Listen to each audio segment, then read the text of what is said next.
हाँ। आंटी आवाज आ रही है ना मेरी? जी आंटी आ रही है, प्लीज शेयर करें। गुरु जी के चरणों में कोटि कोटि प्रणाम।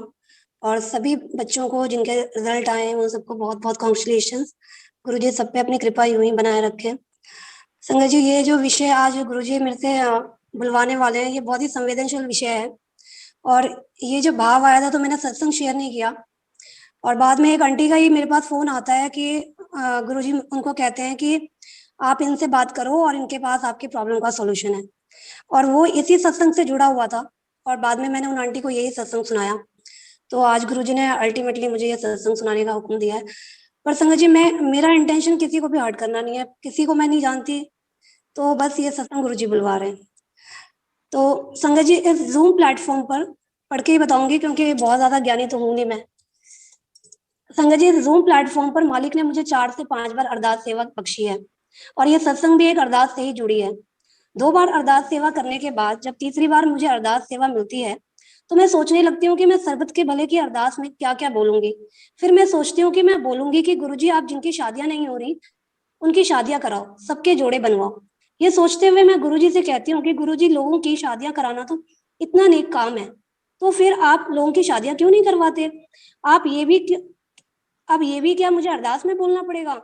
संगत जी, गुरुजी मुझे बहुत गुस्से में जवाब देते हैं कि मैं क्यों लोगों की शादियां करवाऊं, क्योंकि जो जोड़े मैं बनाता हूँ उसे तो लोग अपने अहम और अहंकार के कारण तोड़ देते हैं।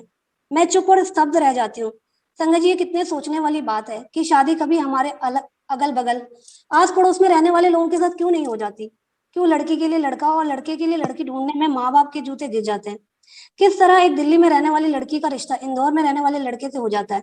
किस तरह ईश्वर लीला रचते हैं और उन दो परिवारों को इकट्ठा करते हैं और उन दो लोगों का बंधन जोड़ते हैं।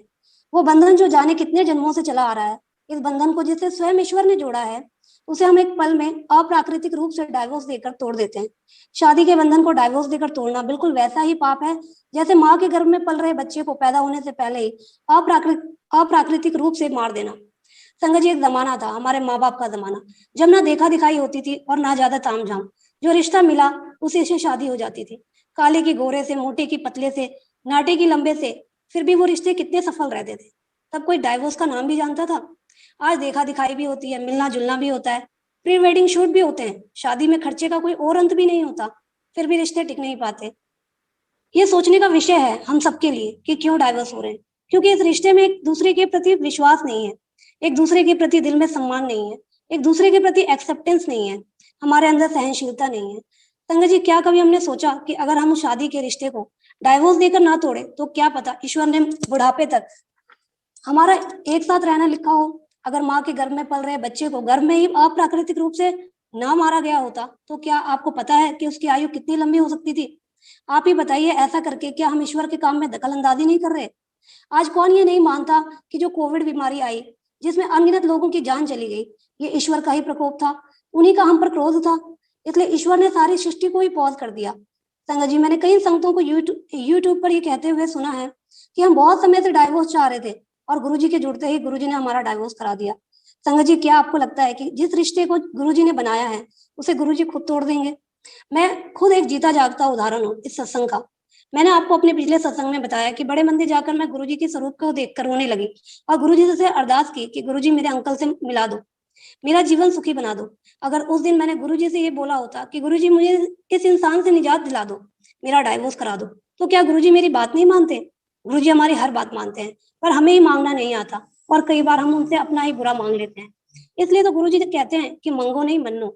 गुरुजी ने कहा था कि आने वाले समय में कैंसर, डाइवोर्स और डिप्रेशन बढ़ेगा। कैंसर एक बीमारी है और इसका कारण समझ में आता है। आज समाज जिस दिशा में चल रहा है, डिप्रेशन होना लाजमी है, लेकिन डाइवोर्स डाइवोर्स के लिए कौन जिम्मेदार है? बस संगत जी, यही भाव दिए थे गुरुजी ने, जिससे मैंने आज शेयर किया। बाकी समझना समझाना जिसके लिए होगा वो सब समझ जाएंगे। शुक्राने गुरुजी के, अनंतम शुक्राने।